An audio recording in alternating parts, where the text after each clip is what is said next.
கோவிலின் பெயரை பயன்படுத்தி வசூல் செய்யும் தனியார் நபர்கள் மீது கடும் நடவடிக்கை எடுக்கப்படும். இந்து அறநிலைத்துறை அமைச்சர் எச்சரிக்கை.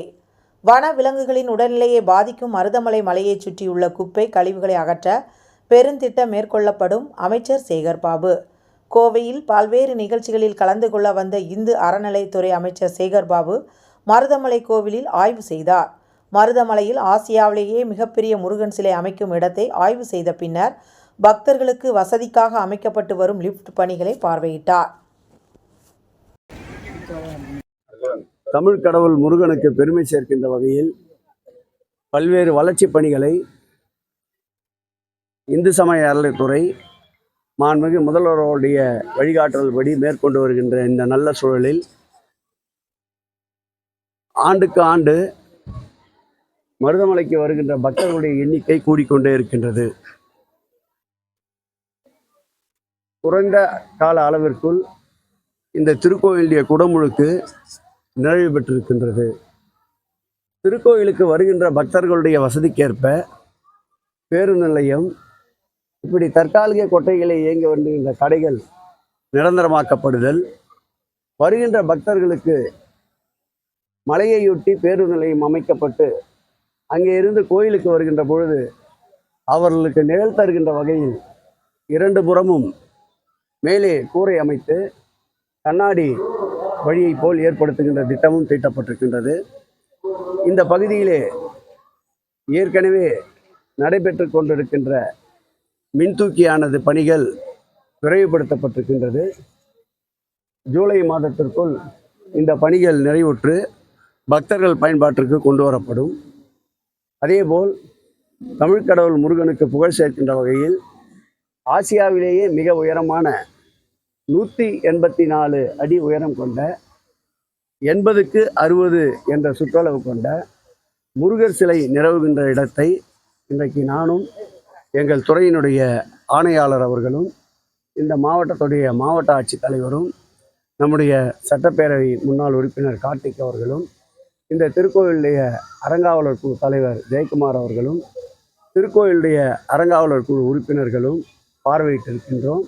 இந்த பணிகளை விரைவுபடுத்துகின்ற நோக்கோடு பொதுப்பணித்துறை, அதே நேரத்தில் வருவாய்த்துறை போன்ற அனைத்து துறைகளையும் ஒருங்கிணைத்து இந்த இடத்திற்குண்டான அனுமதியை பெறுவதற்குண்டான முயற்சிகளை ஈடுபட்டிருக்கின்றோம். அதேபோல் மருதமலைக்கு சொந்தமான இடத்தில் செயல்பட்டு கொண்டிருக்கின்ற உயர்நிலைப் பள்ளியில் ஒரு பாலிடெக்னிக் கொண்டு வருவதற்குண்டான அறிவிப்பை இந்த ஆண்டு சட்டமன்றத்திலே மாண்புமிகு முதலமைச்சர் அவர்கள் அறிவித்திருந்தார். அதற்கு 2 ஏக்கர் இடம் தேவை என்று கணக்கிடப்பட்டிருக்கின்றது. சுமார் கட்டிடத்திற்குண்டான செலவு 20லிருந்து 25 கோடி ஆகும் என்று கணக்கிடப்பட்டிருக்கின்றது. ஆண்டுதோறும் அதற்கு குறைந்தபட்சம் 2 கோடி ரூபாய் தொடர் செலவு வரும் என்று கணக்கிடப்பட்டிருக்கின்றது. இவைகள் எல்லாம் ஆராய்ந்து சாத்தியக்கூறுகள் ஆராய்க்கப்பட்டு இப்பொழுது மண் பரிசோதனை நடந்து கொண்டிருக்கின்றது. இதற்குண்டான பணிகளையும் மாவட்ட நிர்வாகத்தோடு இணைந்து இந்து சமய அறநிலையத்துறையும் இந்த திருக்கோயிலுடைய அறங்காவலர் குழுவும் ஒருங்கிணைந்து அந்த பணிகளையும் மேற்கொள்ள திட்டமிடப்பட்டிருக்கின்றது. மருதமலையின் சார்பில் செயல்படுகின்ற அந்த மருதமலை அருள்மிகு முருகன் திருக்கோயில் பள்ளியையும் மேம்படுத்துகின்ற வகையில் அந்த பகுதியில் சென்னை கொளத்தூரிலே மாண்புமிகு முதலமைச்சர் அவருடைய தொகுதியிலே உருவாக்கப்பட்டிருக்கின்ற படைப்பகம், கல்விச்சோலை போன்ற பயிலுகின்ற மாணவர்களுக்கு ஏற்ற வகையில் அவர்களுக்கு பயனளிக்கின்ற வகையில் ஒரு படைப்பகத்தையும் ஒரு கல்விச்சோலையும் அமைப்பதற்கு திட்டமிட்டிருக்கின்றோம்.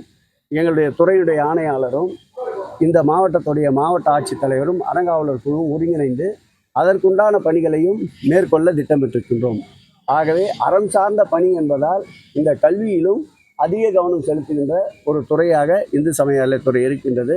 பக்தர்கள் மற்றவர்களுடைய தேவைகளை அறிந்து முழுமையாக பக்தர்களுடைய தேவைகளை பூர்த்தி செய்வதால் தான் இன்றைக்கு இந்த ஆட்சி ஏற்பட்ட பிறகு திருக்கோயிலுக்கு வருகின்ற இறையன்பர்களுடைய எண்ணிக்கை கூடியிருக்கின்றது.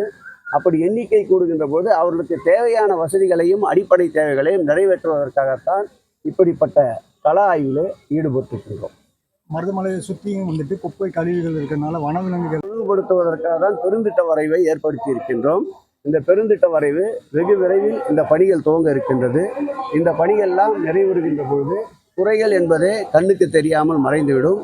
இருந்தாலும் நீங்கள் சொன்ன இந்த குப்பைகளை உடனுக்குடன் அகற்றுவதற்கு துறையும் நம்முடைய மாவட்ட நிர்வாகமும் ஒருங்கிணைந்து செயல்படும். கரட்டுமேடு கோவிலில் வந்துட்டு இந்த வசூல் பண்றதா வந்து கோயில் குடமுழுக்கு அது இதுன்னு சொல்லி வசூல் பண்றாங்கன்னு சொல்லி அறிக்கை விட்டுருந்தீங்க. அது தனியார் யாரும் வசூல் செய்யக்கூடாது என்று ஏற்கனவே நீதிமன்ற உத்தரவு இருக்கின்றது. இந்து சமயத்து அறநிலைத்துறையினுடைய அறநிலைத்துறை கொடைகள் சட்டமும் அதைத்தான் வலியுறுத்துகின்றன. ஆகவே தனிப்பட்ட நபர்கள் யாரும் வசூல் செய்வதை எப்பொழுதும் துறை அனுமதிக்காது. கோயிலும் இதோட தெரியும் சார், கோபுரம்